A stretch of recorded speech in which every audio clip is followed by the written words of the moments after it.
morning on Joshua, Judges, and Ruth here at St. Thomas Episcopal Church. We are ready today to jump into lesson number 10. Today and today and one more for the book of Judges. At the early service this morning, Mother Katie was mentioning this class, and I was hoping against hope that nobody from the early session would come to class today. I was going to say, if they looked like they were interested, I was going to say, wait 2 weeks when Ruth starts. Don't come to these. All right, the Lord be with you. Let us pray. God, we like to believe that we are wiser, more gracious, and even more like you than those who lived before us. Then we read your word, and we discover how similar we are to our ancestors in faith. We face similar troubles. We're tempted by similar sins, make the same kinds of poor choices, and we struggle to do right. Truth be told, we're not even certain we can always distinguish between right and wrong. In such dark moments, we're apt to wonder whether we're truly cut out for a life of faith. That's when we often hear a faint whisper in our mind's ear, reminding us, you never ceased attending to your people. Despite their moral failures, you never ceased being merciful. And somewhere deep inside us, hope stirs and is rekindled. Amen. Well, we are ready for the last little portion now of the book of Judges. We've been dealing with specific judges since chapter 3, and we had a couple preludes or prologues prior to that. So we're really coming down to the tail end, both literally of the book of Judges as well as also just the presentation material. A couple things introductory as we jump into this last little portion. I want to remind you that we did have those two prologues at the beginning of the book of Judges. Chapter 1 was not pre-chapter 2. Chapter 1 was just a version of prelude. Chapter 2 was a version of a prelude. Chapter 1 said, this is what happened when the Hebrews came into the land. They didn't really finish doing what Joshua had said to them they should do and what they told Joshua they would do. They didn't go ahead and obtain the whole land. Some of them did a pretty good job. Some of them didn't do a very good job. Some of them did no job at all. And then when we got to chapter 2, a switch was thrown. And this time, what we were hearing was nobody did what they were supposed to be doing. And everything seemed to just be turning into a downhill slide. And there was a list of 12 things. Here's what happened. But the small version of that was the people did evil. Somewhere along the way, they would become oppressed by foreigners, by Canaanites or others. Then they may or they may not cry out for help. But then God would respond. Raise up a deliverer among them.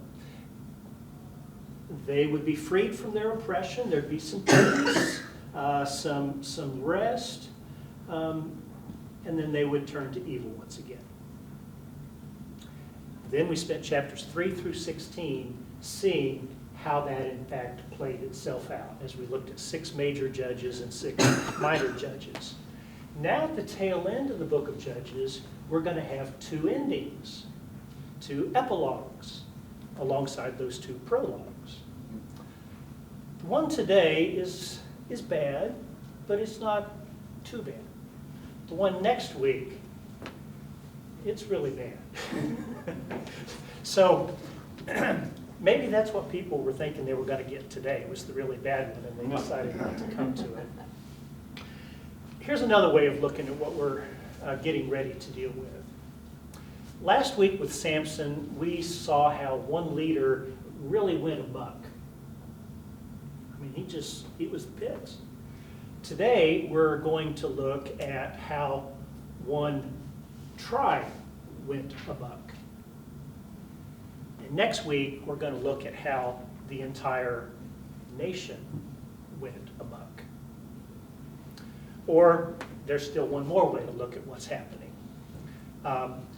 Through most of the book of Judges, we were seeing this moral and religious decline of Hebrew leaders, i.e. the judges, the deliverers. How they started off more or less okay, but the further we went, the worse they got. We're going to conclude now in these last chapters with seeing that it's not just the leaders, it's the people themselves. They too are just as bad as the leaders. And whether the leaders influenced the people or the people the leaders, or if it went both directions, the stories don't tell. But the bottom line is, today and next week, we're seeing how what was true of the leaders is also true of the people themselves. They really are in a bad place. And it will be, thank goodness, when we get to the book of Ruth. All right, so let's see how this works out. Did you do your reading? Did you read 17 and 18? You've got a sense of where we're headed then. So as chapter 17 opens up, we hear a mother speaking. And what we discover is that there's this gentleman by the name of Micah. Not the prophet, but just Micah, an individual, a son. We're going to discover he's old enough to have a grown son, so he's not a young man. He's a middle-aged man at least. But instead of honoring his parents, his dad is apparently already dead, his mom is still alive. Instead of honoring his mother, as Scripture would have told him to do, he has actually dishonored his mother, and he has stolen from her, effectively all that she has.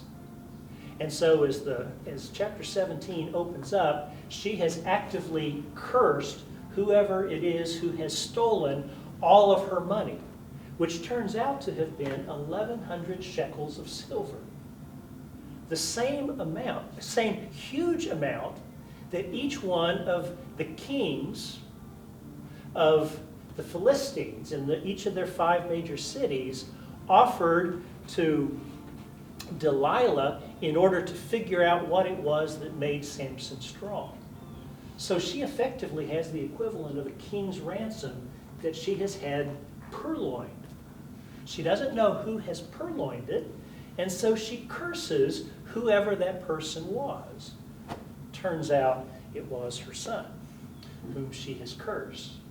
We know how she got that, the silver? We do not know how she got it.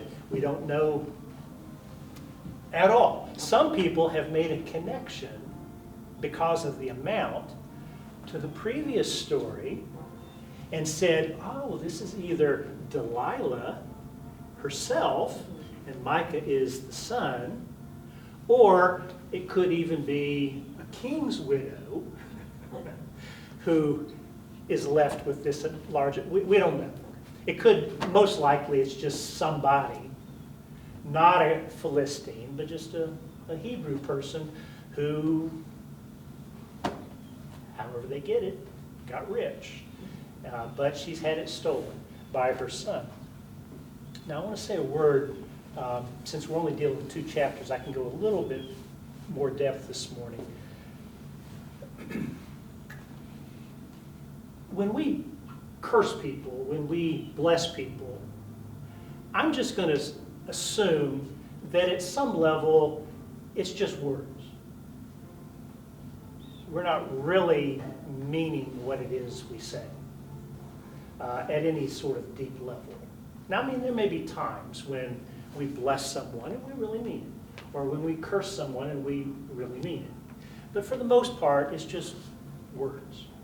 Because words, for the most part, the way we live today, they don't mean anything. But at this period in time, it's still the case that words matter. And words do things, which is where our entire Bible begins, doesn't it? God speaks, and the very act of speaking does something. The words themselves, they don't suggest that something is going to occur. The speaking itself does the thing that we're talking about. So God speaks creation into being. You and I don't have that kind of power, but our words do have power. And to some degree, we know that they still do, which is why those of us who either are or have been married, we know that when we speak the words in response to somebody who has said, this was not the United Methodist version of it, but there are still those who say these words, who gives this woman to be married, and Daddy says, I do. It's not like you then have to sign something to accomplish. The very words give. Or when either the man or the woman speak to each other, and one or the other says, I do, well, the deed is done. It's not like somebody has to do something else. It's absolutely wrong for the priest or the clergy person or the judge or whoever has been licensed to it. We don't marry somebody. The two parties that are about to be wed, they marry each other. We just officiate. We are, as it were, sort of the official witness to it. We will eventually sign a sheet of paper to send on to the county saying, yeah, this was fine, but we don't do the marrying. I assume that that's true in the Episcopal Church as well. We don't marry, we just watch and help. Give words to those who can't remember at this particular moment in time what they're supposed to be saying. So we give little pieces of it. But you marry each other by the words you speak. When words convey when they do what the words say, philosophers of language today call those performative words or performative utterances. So when we say things like I apologize or I give or I bless or I curse, those words actually accomplish what you said. Does that make sense? We might have to think about it a little bit, but all words at one point in time were kind of thought along those lines. So when Mama curses, it's not like son is not going to have something bad happen to him. It's in process. It's not the flippant sort of thing where, like today, somebody sneezes and God bless you. To say God bless you, we're inviting, we're almost connecting God to a person so that goodness and goodwill will occur in the midst of that. Whereas on the other side, if we curse, we're asking damnation. We're inviting, we're imposing damnation on a person through that curse. So she has cursed, ultimately, her son, which all of this is kind of in between the words here in verse 1, but he has apparently thought, ooh, she's serious, and I have gone a little too far. And so chapter 17 opens up with him coming back somewhat meekly to mother saying, I need to tell you something, Mom. I'm the one who stole the money. But I do have it still. I haven't spent it. I've still got it. And here it is. And he gives it back to her. She then overwrites her previous curse now with a blessing. Yahweh bless you, my son. Counterposing over the top of that curse, making it actually a blessing that God provides to him. And then something really intriguing happens. And this is where you begin to see, gosh, everybody's got problems. It's not like there's any good folks as well as, they're all messed up. Kind of like today, they're all messed up. And we see it. So here's this woman who's had, we'll call it her life savings, stolen from her. She gets it back, and she's all happy about it and says, I dedicate, I offer all of this money to the Lord in an act of gratitude for getting it back. And then instead of actually giving the 1,100 shekels to the tabernacle, the tent of meeting, or to a local Levite or whatever, she says, having dedicated all of this money, she now says, I'm going to keep 900 of it, and I'm going to give 200 to be able to make a silver-colored sacrifice, or a silver-colored offering, an idol that we can use. And immediately, if we're paying attention to what we're reading, we're thinking, oh, geez, this is not good. She's now offered it all to God, but only offers a portion of it to God. In the New Testament, we've got Ananias and Sapphira in the book of Acts, who immediately die as a result of this. She doesn't die, but she only gives a portion of it. But the portion that she gives is not for the priest or whoever to be able to use it as they see most fit in the service of God. She asks her son to make an idol. Not a cross to put on, but an idol. An idol. God has said from the very beginning, don't make idols. But that's what they're going to make with this sacred money now. So anyway, she gives the $200. A wooden idol is created. The silversmith then dips it into the molten silver to be able to have this silver encrusted idol, which she then gives to her son to be able to do with as he pleases. This is where they are located. We're kind of in the middle of what today is Israel.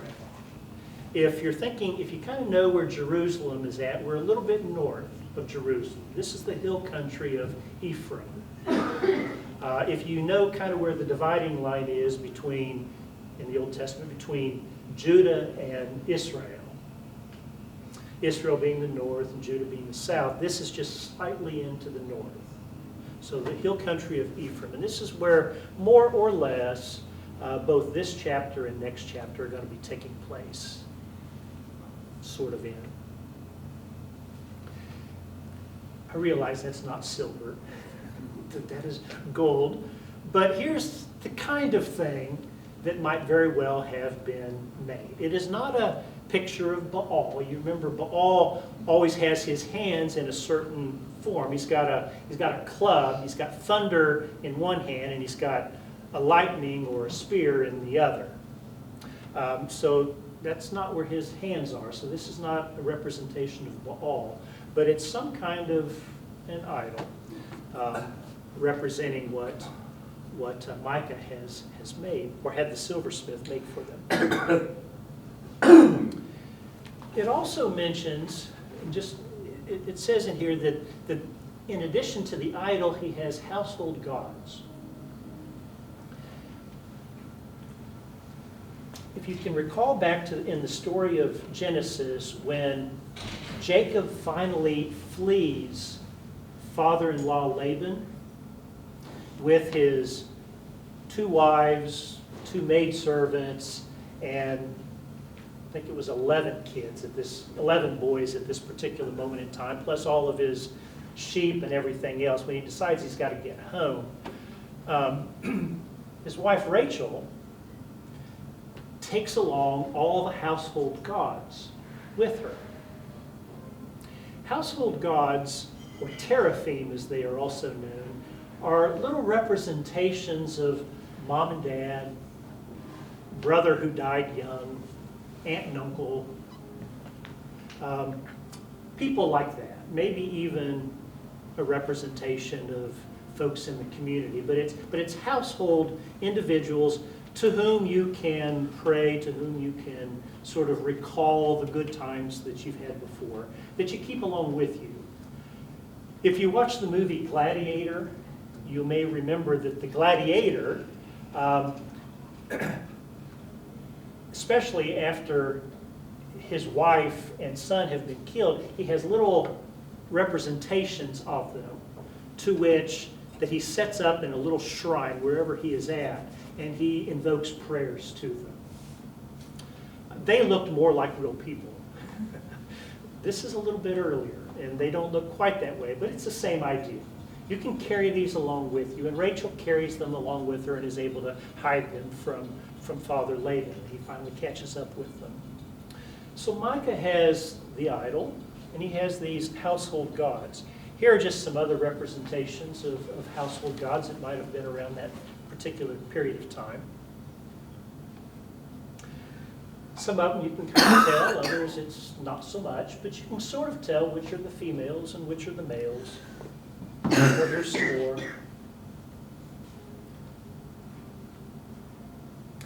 I don't think that there's any indication that, given the kinds of heads that these had, that the person who had them thought they were bird brains, but they do have those.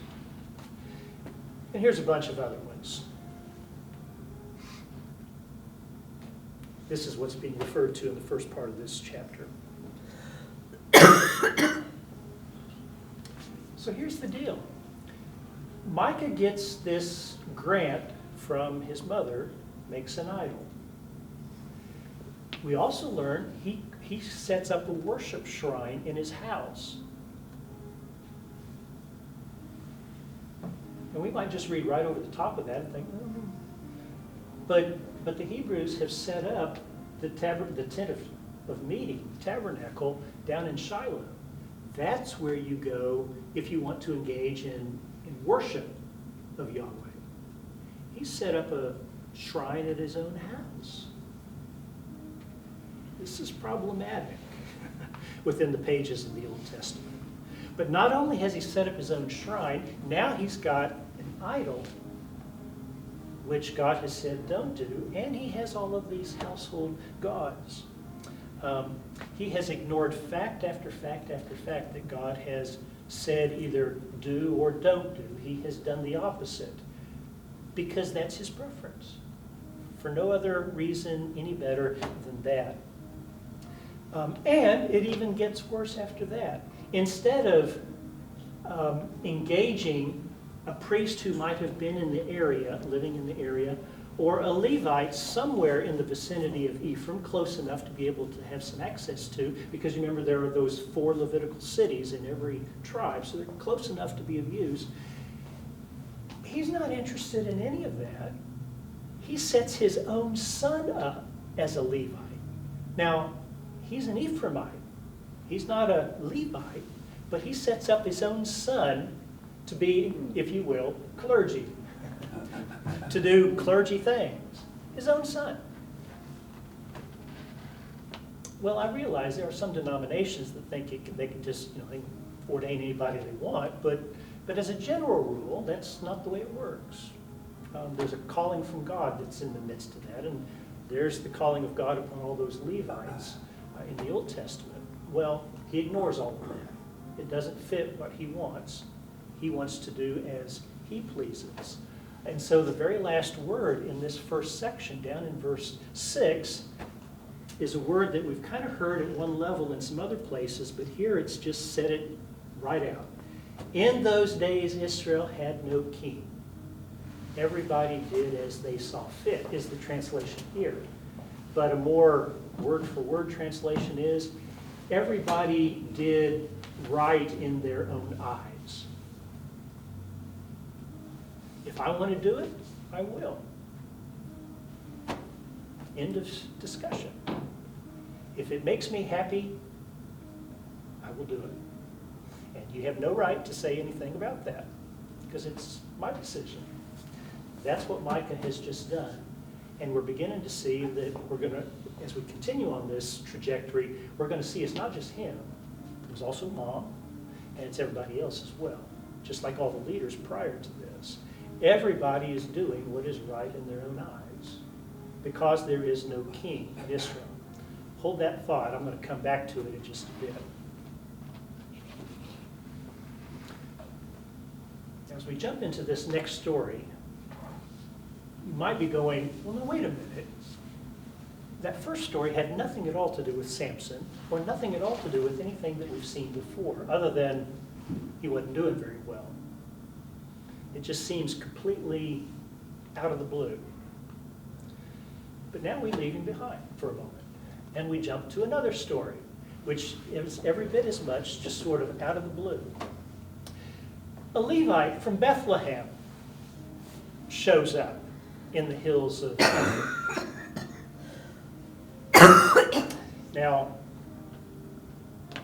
that might just fly right over our heads unless we remember all the 48 Levitical cities, which I'm sure you each do. But in case you don't, here's the 48 Levitical cities.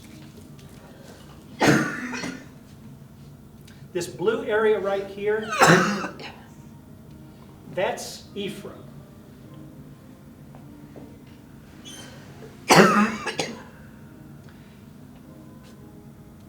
And this area right here is Benjamin.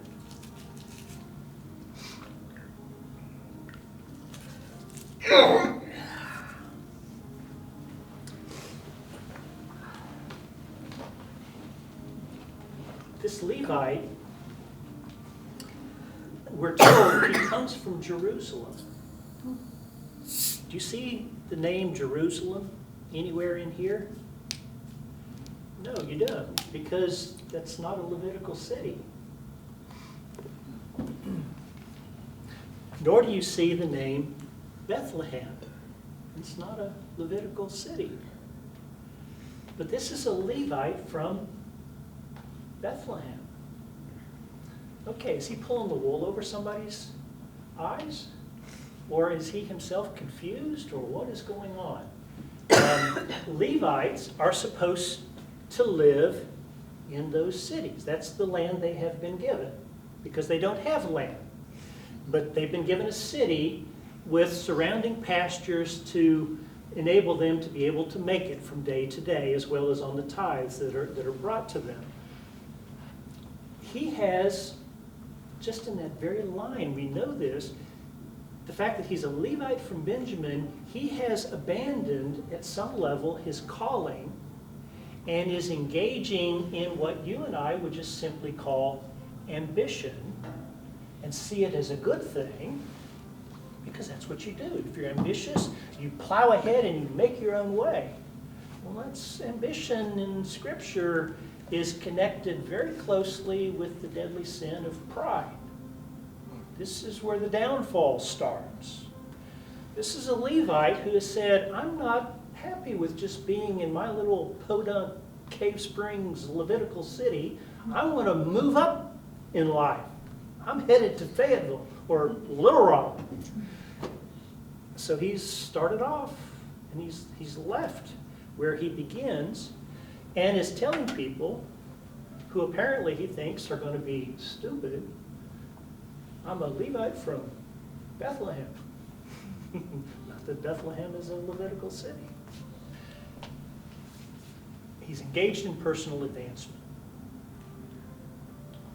The story's getting worse. Now, it may not seem so bad to us because ambition is just basic to the way we live today, but not scriptural. That's where he is. So he has shown up now in Ephraim, in the hills of Ephraim. And here's where the first two stories intersect. Somehow or other, he ends up in the vicinity of where Micah lives. And they start up a conversation with each other. And Micah wants to know, who are you? Where'd you come from? And so this guy begins to tell. And suddenly, Micah comes up with an idea.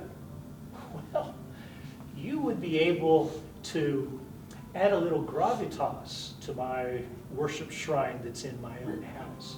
I've set up my son, but you know, he's just my son, and he's not so very good when it really comes down to it. You at least have got the credentials to be able to matter. Tell you what, if you'll come and be a priest in my own household, I will treat you like father, i.e. honor you. And on top of it, I'll slip you 10 shekels every year, and all the food that you need to eat, as well as the security of a home. Deal? Deal. This unnamed Levite says, best offer I've had, I'll do it. And so he stays with Micah at his own personal shrine, now doing what a Levite, almost slash priest, would be doing. Primarily for Micah and his own household, but then it seems pretty clear, kind of between the lines, that Micah has now made this shrine available to others in the close vicinity to be able to take part in as well. So others, and it doesn't name the town, but wherever it is, they're coming and taking part in this also. So Micah thinks, God has really blessed me. This is wonderful. He's doing what he wants, because he wants, his own way. He's doing what is right in his own eyes, as he sees fit. But the fortune just couldn't be any better. He's made up his own rules. He's built his own shrine. He's made his own idols. He declared his own son as priest. Now he's bought a priest. It's even better. And he effectively thinks, this is the way you do it. If you want something, you go out and grab it by the horns and make it yours and see how it has worked. So he sees his good fortune as God's blessing on his life. A line that I don't have to probably go very much further in saying, yeah, we kind of think those things too, don't we? The pocketbook's fat, the grass is lush, the house is big, everything's good. God's smiling on us. But if you were reading real closely all the way through chapter 17, the one thing you may have noticed is that at no point was God involved in anything. God was not prayed to. God did not speak. There is no blessing from God, at least overtly, on anything. God is just ignored. And that's what we have seen already in the book of Judges, is what it means to forget God. It's just to ignore God, to pay no heed to what God has said. And there's a not paying God any heed going on in this chapter.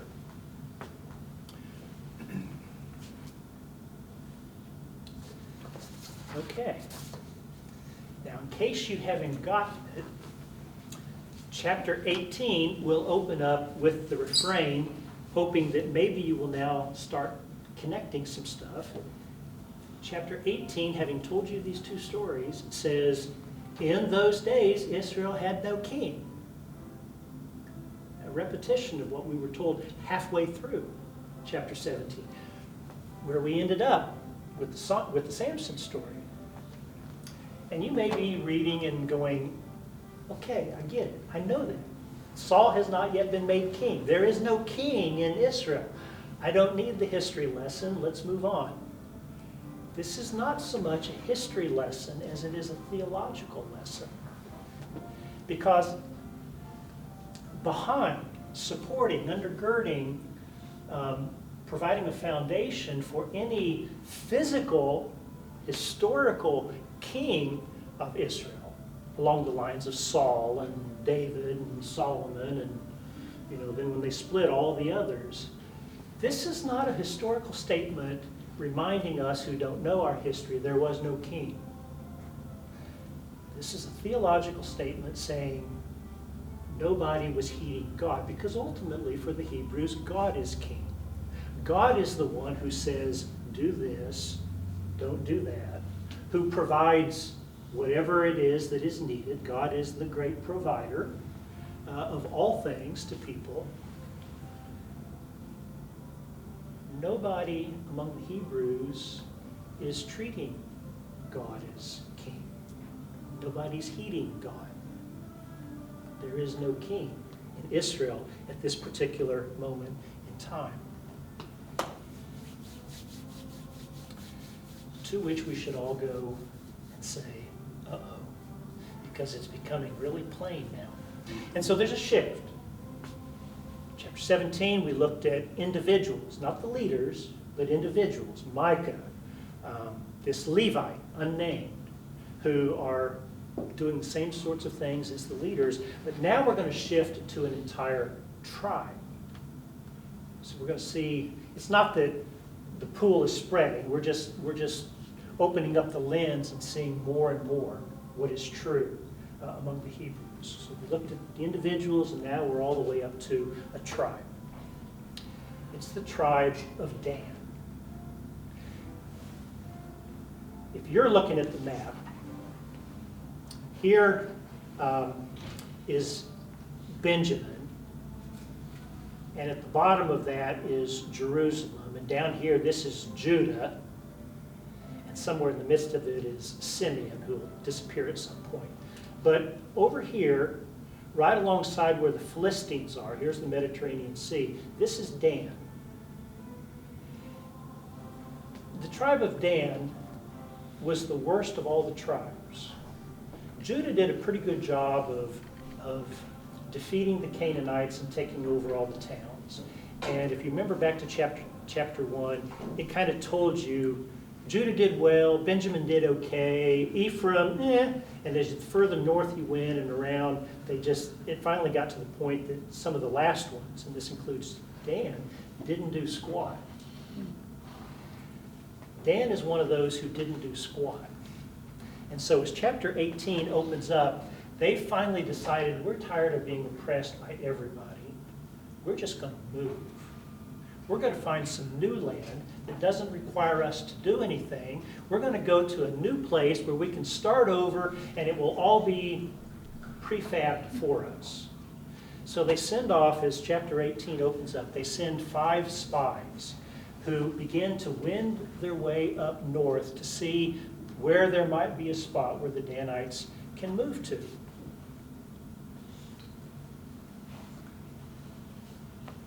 The green spot is the tribe of Dan. The blue spot is Ephraim.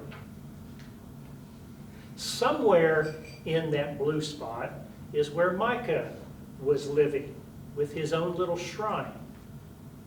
Shiloh is where the tent of meeting is located. So it was close by. I mean, it's not like he was halfway across the land of Israel. He was close, but he wanted his own shrine instead of Shiloh. Now, to give away a piece of where we're going to get to in just a bit. Is that where they moved to? That's where they moved from. They are going to move all the way up the sort of orangish piece that's up above where the Sea of Galilee is. Go to the very top of that. That's where they're going to end up moving to. Which is why, from this point forward, when somebody describes Israel geographically, they will say it is all the area from Dan to Beersheba, from far north to the far south. Beersheba would be located like down here. So from Dan to Beersheba is a way to say the land of Israel. From New York to Los Angeles.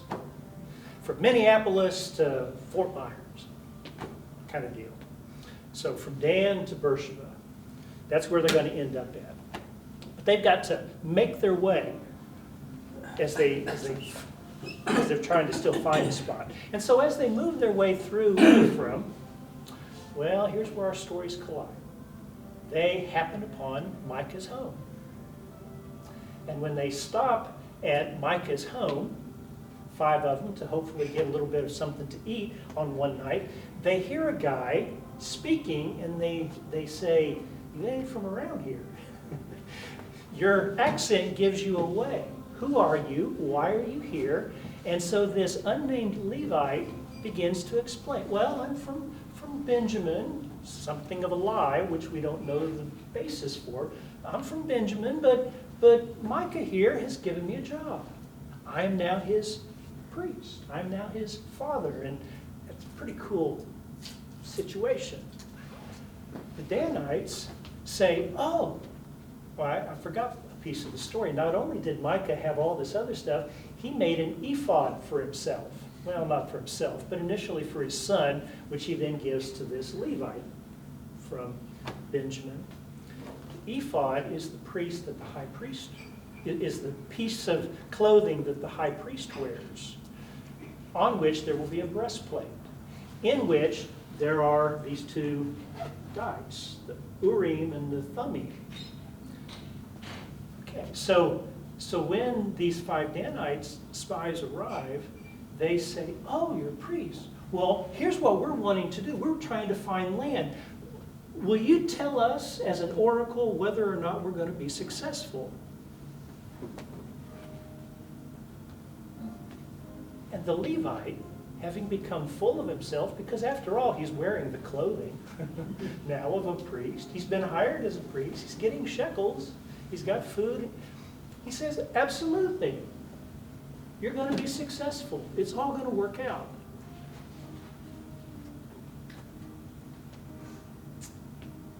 The Danite spies say, thank you. They go on their way. And they effectively, and I'll show you this in just a bit, but they're going to go through here, kind of work their way up the Jordan River, and they'll end up here, where they find a city by the name of Laish that is sufficiently removed from any other city, that has nice walls. It's sort of fortress, very rich, but think that they're in a place where they don't have to worry about anything. Life is good for them. They're not close, they're a group of producers as well as consumers in Laish that are just sort of self-contained and everything's hunky-dory. And the spies think, this is perfect. All we have to do is kill off the folks in this town, take it over. We've got a pre-built town. We've got pre-built people to sell things to, pre-built groups who are going to come in and bring us things. This is where we want to settle, because nobody could come to the rescue if we decide to strike them. That's the background for what happens in the next section of our story. Having found the spot that they think is absolutely where we need to go as a people, as a tribe, they get 600 of their soldiers to head off a migration of all of the people from where they started, over by the Mediterranean Sea, west of Jerusalem, all the way to the far north of the land of Israel. And of course, they stop along the way at Micah's home, because they've stopped there before and they got food, so they decide that's a good place. And they also met the Levite from Benjamin. So that's what they do. So to keep it in perspective, the orange circled Dan on the left is where they start. Where we put Dan at the top is where they will end up. And the route that they take curls them sort of along the Jordan River to get up to where they want to have a battle against the Laishans to take over their city. Somewhere down here is where Micah lived and where they will stop along the way. Yeah? Is the font size representative of the population size on the map? No, not for the most part, except for Judah being prominent. That's about the only sense in which it's that way.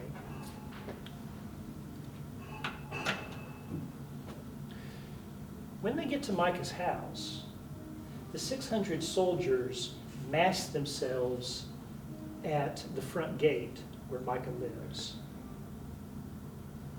And then few go into Micah's home and proceed to rob him blind of everything that he has. They take what's left of any money. They take the idol.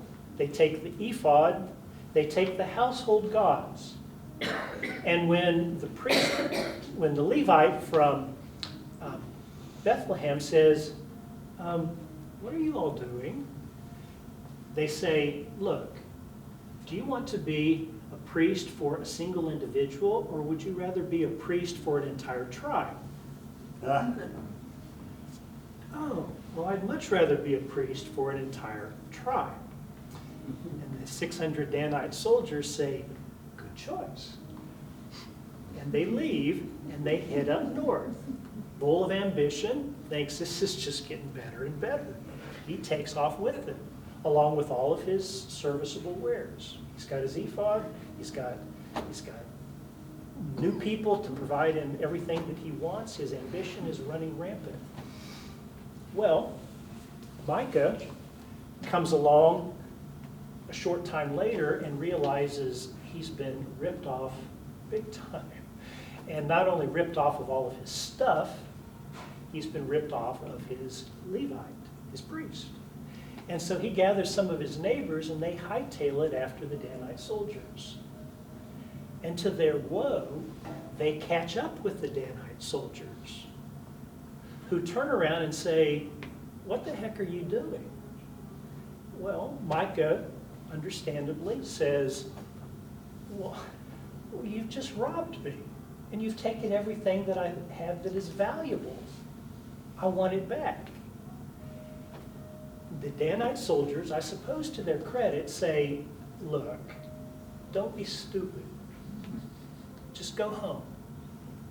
And at that point in time, Micah gets the hint and says, I think you're right. And he turns around with his neighbors and they go back to the hill country of Ephraim. And the Danite soldiers, now with the Levite and all the other stuff, continue on their way all the way up to the very top of the land of Israel, where they do battle against the Laishans, in fact destroy everybody. They burn the city down, they rebuild it, and establish for themselves the northernmost city in the land of Canaan. Here's the little shrine, still exists, that at least the basis of it still exists in the land of Dan. This is way up next to Lebanon today. It's not superimposed visually, they've really just stuck it there, but the metal thing that you see right in the middle with the little circle-y things at each corner, that's the site where the altar would have been placed for them. They've built their own shrine in Dan. And this is where the Levite from Bethlehem would have most likely conducted services, which will then be taken over by several of the Israelite kings moving forward, like in the time of Ahab and Jezebel. We know that, well, skip all that, but these things are called the horns of the altar. This would have been a stone structure, but those horns are there on purpose, because when you throw a calf up on it or a goat as a sacrifice, the horns keep it from falling off. That's what they're there for. So when you throw your slab of beef up on top, it keeps it in place so that it is able to get burned. Pretty ingenious. Does that make sense?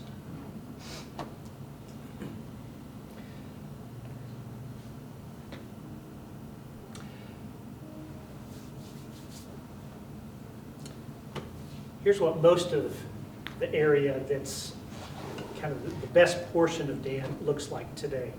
You know, the archaeologists would have fun there, but you and I would go, this doesn't look like much. But that's Dan today. Does much remain of the original Dan? The land is there, but of the city itself, no. It was in fact destroyed multiple times throughout the centuries. Okay, here's where we end up. By this point in time, you should be going, well, I want to know more about that Levite from Bethlehem. Who the heck was he? And so at the very end of chapter 18, they tell you his name was Jonathan. And you go, that doesn't help me. King Saul had a son, Jonathan, who was a friend of David, but it's not that Jonathan. So it tells us his daddy's name. His daddy was Gershom. And we think, well, thank you, but that doesn't help me either. Who is Jonathan, the son of Gershom?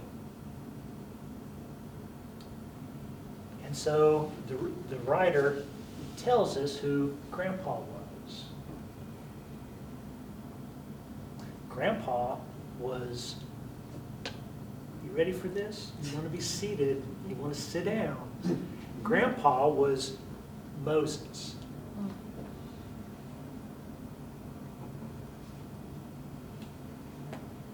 Not Billy Jack or John Doe. Moses. The Moses. How the mighty have fallen. This is how bad things have gotten. The lawgiver for the entire Hebrew people, who dies as the friend of God. 2 generations, we have this ambitious grandson who's not happy being who he is. He wants to become something more. And he leaves behind his origins and takes anything along the way that will make him a bigger splash in the world around him. That's where we have gotten in the book of Judges. It's not just Samson, it's not just Jephthah. It's everybody. And it even includes Moses' grandson. To get a sense of just how bad this is, Hebrew biblical texts are so embarrassed by this verse that reveals Moses as the grandfather of this Levite Jonathan, that they actually, in later years, will insert another letter in the name Moses. They'll add an N, transforming the name from Moses to Manasseh, so that it isn't Moses. That's just too embarrassing. So Jonathan becomes the son of Gershom, the grandson of Manasseh. Well, we aren't the first to rewrite history, to eliminate some of the embarrassing things along the way. Everybody's making up their own rules. God has said, but the people are responding with, well, okay, but I think. And that's where we end, chapter 18. But I'm warning you, this has been the nice version. Next week, in those 3 final chapters, we see how violent and horrendous everybody making up their own rules in a land where there is no king, where God is not listened to or heeded or obeyed at any level. We see where this really ends up. And it ain't pretty. Now, since it's just us today, I'm going to give you a little hint that it won't make any of next week better, but it might make it easier for you to read through it. We have a tendency, I suspect, to read these stories. When we read the Bible, we want to be uplifted. I get that. We want to hear good stories full of beauty and holiness and happiness and a way to have a fulfilling life, et cetera, et cetera. So we don't like these tales that are full of woe and evil. That's just not what we read for. And we wonder, perhaps, at this point, why, in fact, Stephen asked me at the end of last week, why are these stories even in the Bible? It's not what I'm reading the Bible for. Here's what you need to keep in mind. The Bible is ultimately not about those people. The Bible is about God. The Bible is full of stories about God. Now, God engaged in our world is going to have interactions with people. And so Abraham's and Moses's and David's and, they're all there. But we don't look to those when we really kind of get it figured out, we're not looking to the Bible to see stories about Abraham or Moses or David to go, well, that's how we should live. We turn to Scripture to find out about God. What God has said and what God has done. That's the stories in the Bible that matter. Because then, learning something about God, listening to what God has said, suddenly we begin to then see it played out in the lives of those people, good or ill, or both, and we begin to get a sense of what that might mean for us today. So as nasty as this book of Judges is getting down toward the end, what we see is to not pay any heed to God really puts us in a predicament. But then if we look a little further, because we want to try to keep our eyes on God, what we see is, as bad as it got, God didn't abandon them. God was still there. And even though no one was listening, God had not ceased to be provider, king, and all the other things. And when there comes a moment for God to be able to begin to override some of that and change all the terribleness, God does. God has been doing it all the way through the book of Judges. The people have just paid no attention. But when we get to the end of this book and start the next one, we're going to see it really come to fruition. And that's our hope for the book of Ruth. So hang with me one more week when we do away with all this terribleness in the book of Judges. We're going to move not just this religious disorder of today, but we're going to deal with all the immorality of the Hebrew people next week. Read with some caution as you jump into these chapters. I'll see you next week.